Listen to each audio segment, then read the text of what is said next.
안녕하세요. 저는 20대 후반 여자입니다. 어쩌다 보니 이곳에 사연을 신청하게 되었어요. 사실 저는 여기 있으신 다른 분들보다 나이는 훨씬 어리지만 그럼에도 불구하고 제가 살아오게 된 인생 또한 만만치 않아 여러분들께 제가 겪었던 일들에 대해 털어놓고 고생했다고 위로도 받고 싶고 잘 자랐다는 칭찬도 듣고 싶어서 그동안 속으로만 숨겨놨던 제 사연을 들려드리도록 하겠습니다. 저는 밑으로 나이 차이가 꽤 나서 이제 막 성인이 된 남동생이 하나 있습니다. 제가 성인이 되고 나서 거의 키우다시피 했어요. 제가 그럴 수밖에 없었던 이유를 설명을 드리자면 부모님을 사고로 한순간에 두 분 다 잃었기 때문입니다. 저는 서울에 있는 한 대학교에 붙으면서 고향을 떠나 홀로 서울에서 자취를 시작했습니다. 저희 부모님은 자영업으로 생계를 유지하셨는데 꽤나 장사가 잘 되었기 때문에 저희 사정은 꽤 여유로웠습니다. 그러던 도중 술에 만취한 트럭 운전자가 저희 부모님의 가게에 들이박는 사고가 발생했고 가게를 청소하고 계셨던 어머니는 그 자리에서 바로 즉사하셨고 트럭이 빠르게 다가오는 것을 보고 어머니를 구하기 위해 자리를 뛰쳐나온 아버지는 크게 치이셨고 바닥에 처박혔습니다. 다행히 제 남동생은 학교에 있었던 시간이라 사고를 피할 수 있었지만 그게 다행인지는 잘 모르겠습니다. 모르는 번호로 전화가 걸려오면 저는 원래 받지 않았는데 그날은 왠지 몰라도 전화를 받게 되더군요. 병원에서 위급하게 들려오는 듯한 목소리와 그 내용에 저는 전화기를 떨어뜨렸고 그 자리에 돌처럼 굳었습니다. 믿기지가 않았거든요. 바로 어제까지만 해도 택배로 반찬을 붙였으니 남기지 말고 먹으라는 엄마의 말씀과 힘든데 고생이 많다는 아버지의 격려가 있었는데 어머니는 자리에서 이미 숨을 거두어서 어쩔 도리가 없었지만 아버지는 위중한 상태라고 빨리 병원에 오라고 하더군요. 학교고 나발이고 뭐가 문제였겠습니까? 당장 고향으로 뛰어내려갔습니다. 중환자실에 누워 계신 아버지의 모습과 수술 효과를 기대할 수 없다는 의사의 말이 너무 원망스러웠고 그 길로 바로 장례식장으로 내려갔습니다. 그곳엔 아직 10대에 불과한 어린 나이에 남동생이 주저앉아 엉엉 울고 있었고 저를 보자마자 제 품으로 달려들어 꺼이꺼이 울었습니다.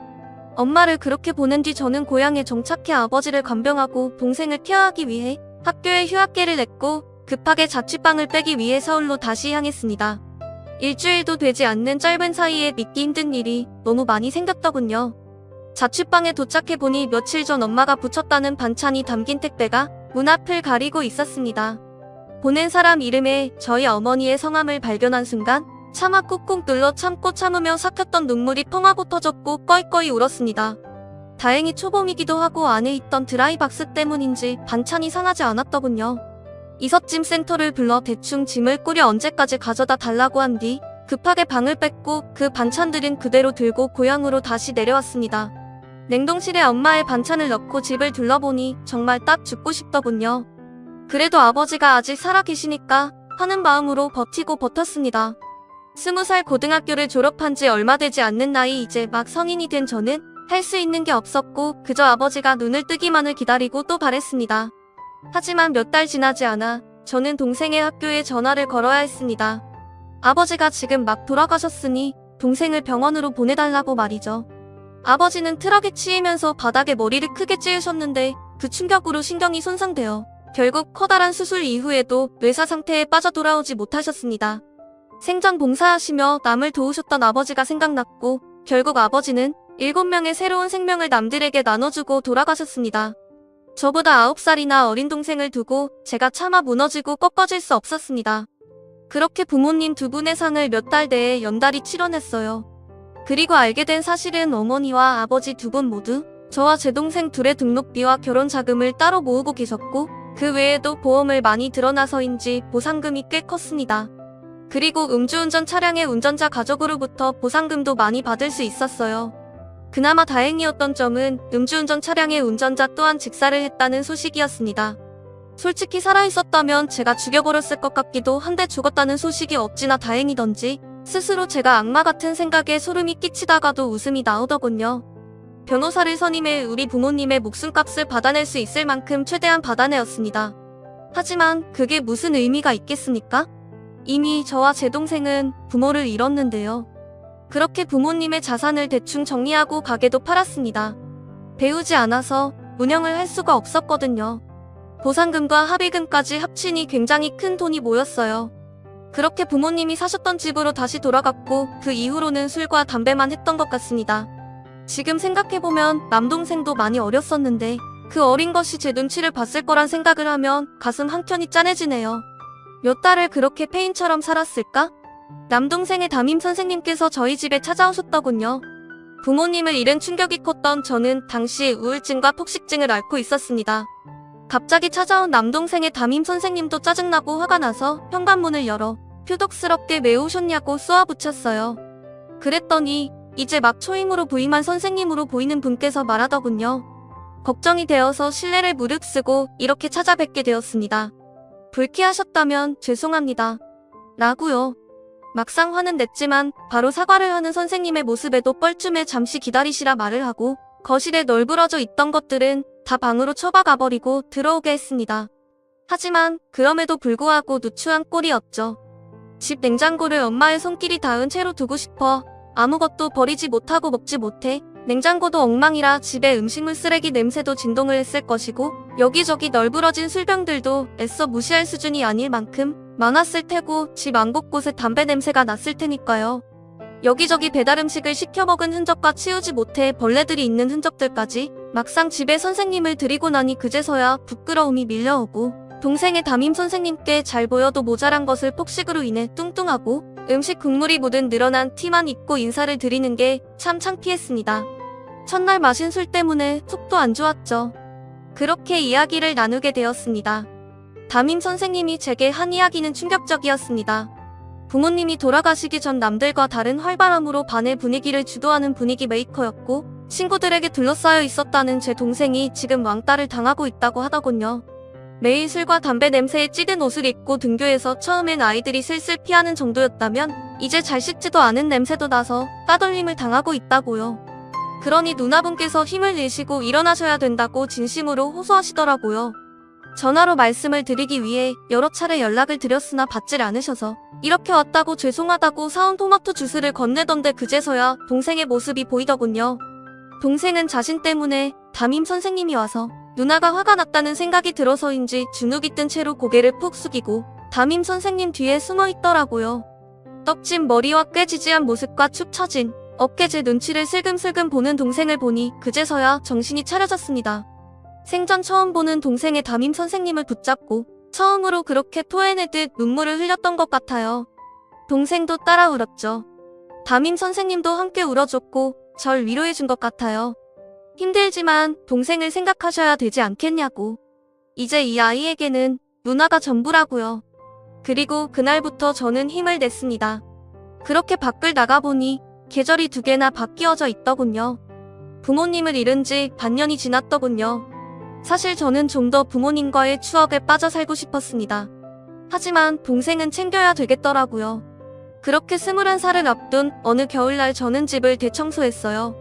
가슴 아픈 일이었지만 상한 반찬들은 다 버려야 했어요. 하지만 그건 못 버리겠더라고요.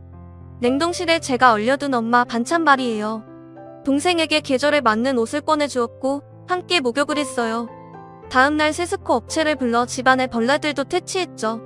동생은 그제서야 묻더라고요. 자기 이제 안 버리는 거 맞냐고 물으면서요. 그제서야 제가 슬픔에 빠져 어린 동생을 학대했다는 것을 알게 되었습니다. 환경이 깨끗해지니 저도 환기가 되더라고요.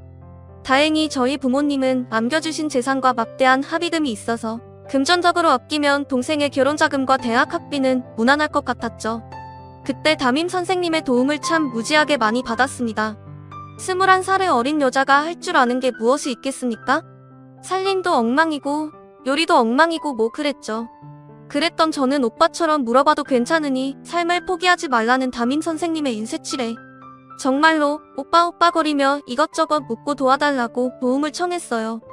그리고 우울증과 폭식증을 고치기 위해 상담을 다니기도 했고 운동을 다니며 몸도 마음도 건강하게 돌리려고 많은 노력을 기울였습니다. 그렇게 지내니까 처음에 저는 모든 사람들이 저를 동정하고 있다고 생각하고 부정적으로만 받아들였는데 환경을 바꾸고 생각을 바꾸니 참 고마우신 분들이 많더군요. 동생의 친한 친구들의 어머님들도 저희 집에 들러 이것저것 도움을 주고 알려주기 시작하셨죠. 그렇게 도움을 받으며 지내길 반년. 그는 담임 선생님께서 제게 복학을 권하더군요. 대학교는 계속 다녀야 되는 것은 아니냐고요. 하지만 제가 서울에 아이를 데리고 이사를 가버리면 아이의 정서적인 문제나 그런 것들이 많은 영향을 받을 것 같았고 그럴 바엔 재수를 하겠다 싶었어요. 제가 완벽하게 케어를 해주지 못하니 동생은 환경이라도 바꾸지 말자 싶었거든요. 그렇게 재수 반년 끝에 성공했고 고향에 위치한 국립대에 다니게 되었어요. 어쩔 수 없이 학과 생활에는 많은 열의를 쏟지 못했어요. 알바도 해야 했으니까요. 차마 목숨값으로 남겨주신 돈은 쉽게 사용하지 못하겠더라고요. 등록금 학비 이런 것들은 괜찮았는데 생활비는 참 못쓰겠어서 벌었거든요. 그렇게 저는 저희 집에서 과외를 하면서 지내게 되었어요. 저보다 어린 동생을 케어하면서 집안일을 하면서 할 수 있는 일은 과외뿐이더라고요. 그리고 생각보다 그건 꽤 잘 되었습니다. 그렇게 번 돈으로 동생도 가르쳤고 하고 싶다는 거 배우라고 학원도 보내주었어요. 제가 아이들의 성적을 쑥쑥 올려놓기 시작하자마자 생각보다 정기적인 수입을 벌 수 있게 되었고 동생도 함께 공부를 하게 되니 성적이 좋게 나올 수밖에 없었죠. 그렇게 대학생활 4년 내내 과외로 생활비를 충당했고 여전히 담임 선생님과 교류를 하고 있었어요. 대학을 졸업한 이후에도 과외를 하겠다는 학생 지원이 늘어났고 고민 끝에 조금의 목돈으로 집 근처에 사무실을 얻어 아이들을 가르치는 일을 중점적으로 하기 시작했습니다. 그렇게 점점 학생 수가 늘어나 혼자 감당이 되지 않아 경력직의 직원을 하나둘 뽑게 되었고 어느새 지금의 저는 10명의 선생님을 거느린 학원의 원장님이 되었습니다. 처음엔 전 과목 전부를 가리지 않고 봐주었지만 수학과 영어만을 집중적으로 가르치는 것으로 바꾸자 학생들이 정말 많이 오기 시작했습니다. 거의 저희가 살았던 동네에 대다수의 학생들이 올 정도였죠. 그 사이 제 남동생은 커다란 굴곡 없이 자랐고 큰 반항 한 번 하지 않고 커주었어요. 그리고 올해 서울에 내놓으라는 대학교의 철석부터 저희 학원의 자랑거리도 되어주었습니다. 그 사이 저는 제게 도움을 많이 주었던 담임 선생님 아니? 이제 남자친구라고 해야 될 것 같네요. 남자친구와 진지하게 만나는 사이가 되었습니다. 알고 보니 그때 담임 선생이 되고 처음 맡게 된 반이 제 남동생의 반이었다고 하더라고요. 처음엔 위로를 한 것도 진심이었지만 정말 오빠 하며 질문 세례를 쏟아내는 제가 귀엽기도 귀찮기도 했는데 어느 순간 제 걱정만 되었다고 하면서 제게 고백해왔고 저희는 내년에 결혼을 목표로 준비하고 있습니다. 알고 보니 저보다 7살이나 많은 사람이었더라고요. 저는 제가 가장 힘들었던 어쩌면 삶의 의지도 놓았을지 모르는 그때 제게 거침없이 손을 내밀어준 사람이었기에 저 또한 오빠의 고백을 받아들이게 되었습니다. 결혼 전에 벌써 3번이나 눈물을 흘렸어요.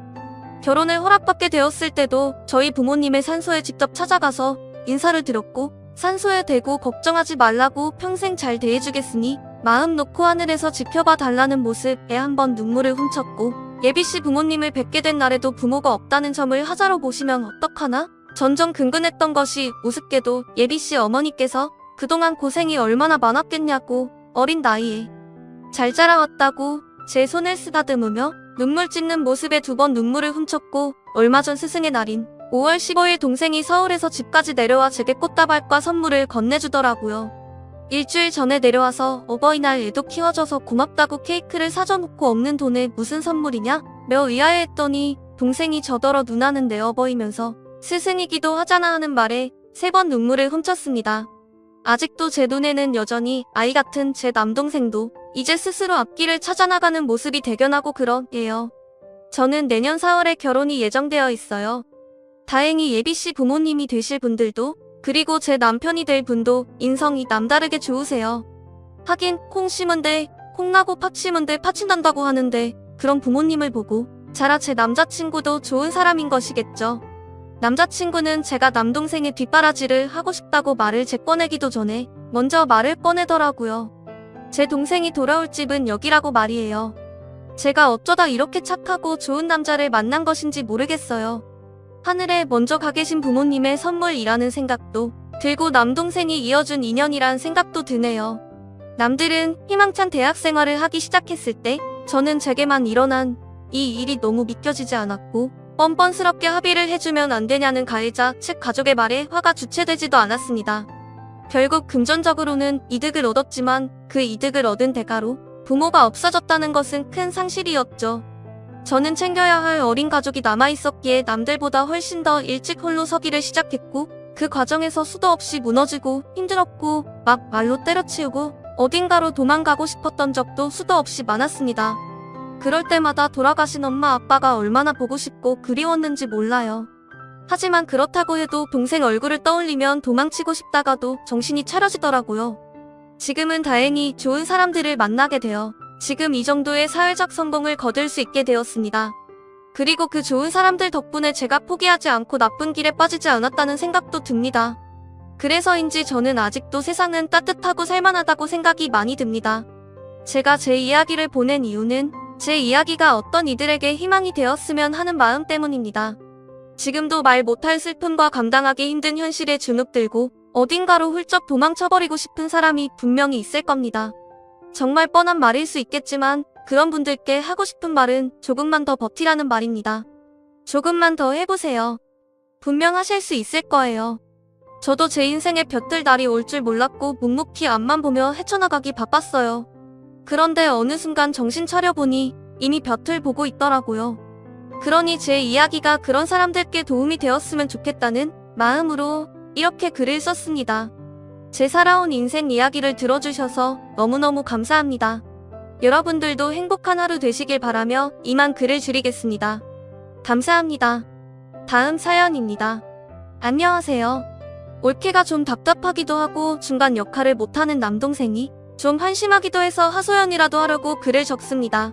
얼마 전에 올케에게 몇 마디 했는데 제가 시짜짓을 한 건 아닌지 많은 분들에게 판단을 받아보고 싶기도 하고요. 저는 아직 결혼을 안 한 직장인이고 남동생은 결혼을 했습니다. 처음에 올케가 저희 집에 인사를 왔을 때 그냥 무난한 사람이구나 했습니다. 남동생이 결혼 준비를 하면서 올케가 결혼 후부터 전업주부로 지낼 것이라고 했습니다. 저도 그렇고 저희 부모님도 그냥 그런가 보다 했고요. 남동생의 신혼집은 저희 부모님이 해주셨고 올케는 혼수를 해왔습니다. 그 외에 서로 주고받은 것은 결혼 반지 외에는 거의 없고요. 부모님은 저와 동생 이렇게 둘밖에 없는 자식 신혼집은 해주시겠다고 늘 말씀하셨었습니다. 그래서 실제로 남동생 결혼할 때 신혼집을 해주신 것이었고요. 남동생네는 결혼하고 6개월쯤 지나고 임신 사실을 알려왔습니다. 저희 가족 모두 너무 기뻤고요. 남동생도 행복해하는 것 같아서 다 좋았습니다. 남동생과 어린 시절에 싸우기도 많이 싸웠고 현재도 다정한 말을 주고받는 것은 전혀 없는 현실 남매이긴 하지만 저에게 조카가 생긴다는 기대감에 정말 가슴이 떨릴 정도로 기뻤습니다. 올케는 저희 집 분위기에 좀 불만을 가져왔나 봅니다. 저희 가족은 각자 플레이가 좀 강하다고 해야 하나요? 어렸을 때는 저희 집에 제사가 많았던 것으로 기억하는데 어느 땐가 아버지가 전부 정리하고 할아버지 할머니 제사만 지내기로 결정하셨습니다. 제사 음식을 할 때도 꼭 필요한 음식들만 아버지가 마트에 가셔서 직접 사오시고 제사를 빨리 끝낸 다음에 외식을 하자고 하십니다. 제사 지내고 나가서 부모님, 동생네 부부, 저 이렇게 외식을 하고 동생네는 곧바로 자기네 집으로 갑니다. 저희도 돌아와서 설거지나 뒷정리는 저와 엄마가 했죠. 명절에는 부모님 두 분이서 여행을 가시니 남동생은 당연히 처가에 가는 날로 알고 있더군요. 부모님은 자식들이나 며느리에게 자주 전화를 하지도 않습니다. 동생네가 저희 집에 자주 찾아오지도 않았고요. 동생네가 오면 반겨주기는 합니다. 엄마는 결혼한 동생을 남이라고 말할 정도였어요. 올케의 임신 소식을 듣고 저는 너무 기뻐서 동생에게 농담식으로 너 쓰지 말고 올케 갖다 주라고 말하며 100만 원을 주었습니다. 저희 부모님도 올케에게 축하한다고 제가 정확한 금액은 모르겠지만 용돈을 주신 것으로 알고 있습니다. 남매 사이에 각별한 정이 있는 것도 아니고 아직 올케의 뱃속에 있는 조카인데 제가 도대체 왜 그러는지 저도 모를 정도로 저는 조카 바보인 것 같습니다. 올케가 보여주는 초음파 사진만 봐도 너무 귀엽고 예쁘다는 생각이 들어요. 엄마도 좋아하시긴 하지만 아빠도 저만큼 좋은 티를 내십니다. 벌써부터 아기용품이나 임산부에게 좋은 것만 보면 사고 싶어 하세요. 아빠 혼자서 딸이면 좋겠다고 설레고 계시더라고요. 얼마 전에 올케를 불러서 임산부에게 좋은 영양제를 선물하고 만난 김에 올케 먹고 싶은 거 사주겠다고 둘이서 만났습니다. 밥을 먹는데 올케가 그러더군요. 친구들 시댁은 안 그러는데 저희 집이 너무 정이 없다고요. 무슨 말인지 자세히 들어보니 다른 시댁은 시어머니가 축하한다고 잔치를 해주는 집도 있고 전화도 자주 하고 신랑에게 전화해서 며느리 잘 챙겨주라고 책임도 한다던데 우리 집은 딸랑 돈 주고 끄신 것이 불만이라는 얘기였습니다. 올케가 그런 생각이 들 수도 있겠다는 생각이 들어서 제가 저희 집에 대해 변명 아닌 변명을 했는데요. 부모님도 나도 충분히 기쁜데 가족이 자주 모이거나 하지를 않는 것뿐이니 올케가 서운하게 생각하지 말아 달라고 했어요. 그랬더니 올케하는 말이 저희 집에서 오래 키운 강아지 얘기를 꺼내더군요. 아기 태어나고 시댁에 찾아가면 그 강아지는 어떡하실 거냐고 물었더니 저희 엄마가 그럼 아기가 좀 클 때까지 오지 말라고 했다더군요. 엄마가 여기는 내 집이고 내 강아지 때문에 너가 걱정이면 안 오면 될 일이고 밖에서 만나던가 하면 될 일이라고 하셨대요.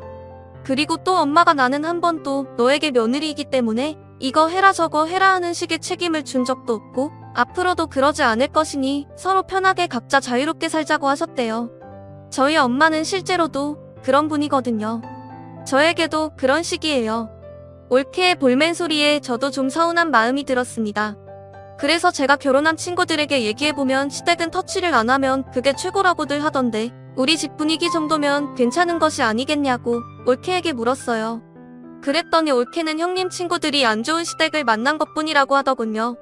자기 친구들은 시댁에 엄청 대접받고 산다면서요. 그래서 제가 올케에게 그랬어요. 올케가 그런 서운한 마음이 드는 것도 이해가 가는데 일단 임신했다고 시어머니가 잔치까지 해준다는 말은 처음 듣는다. 나는 조카 생긴다고 충분히 설레이고 있고 올케에게 돈도 주고 영양제도 선물하려고 만났다. 아빠는 혼자 들떠서 아기용품 좋아 보이는 것을 보면 벌써부터 사서 집에 쌓아두고 있다. 이 정도면 나쁘지 않은 시부모와 시누이 아니냐라고 했습니다. 결혼한 친구들에게 시어머니, 시누이에 대한 뒷담화를 많이 들어왔기 때문에 올케가 제가 좋은 의도로 하는 말도 부담스럽게 들릴 수 있는 것을 잘 알고 있었습니다. 그래서 나름 부드럽게 말했습니다. 제 말에 올케는 그래도 이렇게 정이 느껴지지 않는 것은 아니라는 생각이 든다고 하더군요. 그럼 올케가 전업이라고 매주 주말마다 집에 불러들여서 음식 해먹고 수시로 우리 엄마가 올케네 찾아가서 대접받고 오면 정이 느껴지겠냐고 했습니다. 그리고 올케가 매일 시어머니에게 아침에 안부 전화, 저녁에 하루 일과를 보고하는 전화를 하도록 했어야 가족의 정을 느꼈을 것이냐고 했습니다. 그러다 하루 전화 빠뜨리면 전화 안 했다고 난리 쳐주고 전화 안 받으면 우리 엄마가 1시간 이내로 올케네 집에 출동해주면 정을 느끼겠냐고 했습니다. 올케는 제가 너무 극단적인 예를 든다고 하더군요. 그럼 우리가 주말에 우리 집이든 올케네 집이든 모이게 되면 나는 거의 없을 텐데 음식을 하거나 뒷정리를 하거나 하는 일은 누가 하게 될 것 같냐고 물어봤어요. 엄마와 동생도 올케와 함께 하긴 하겠지만 그 시간 동안 올케가 자유시간을 뺏기는 것인데 부담 가지 않겠냐고 물어봤습니다. 그랬더니 올케는 아무 말 없이 표정도 별로다군요.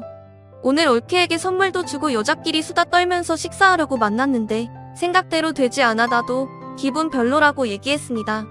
올케가 동생과 결혼한 지 좀 되긴 했지만 올케 말대로 서로 부대끼는 시간을 많이 가지지 않아서 서로 적응하고 서로 맞춰갈 시간이 부족했던 것으로 생각된다고 했습니다. 오늘 일은 서로 서운하게만 생각할 것이 아니라 서로 맞춰가는 과정이라 생각하자고 했어요. 올케는 저와 헤어질 때까지 표정이 안 좋더군요. 저는 그래도 최대한 웃으면서 있다가 웃으면서 올케와 헤어졌습니다. 집에 왔더니 진 빠지더군요. 제가 그날 올케에게 했던 말들 중에서 시누이가 시집살이 시키는 듯한 말은 없었는지 되짚어보느라 머리도 아팠고요. 여러분들이 보시기에는 어떠신가요? 최대한 있는 그대로 적었습니다. 머리가 좀 복잡하네요. 감사합니다.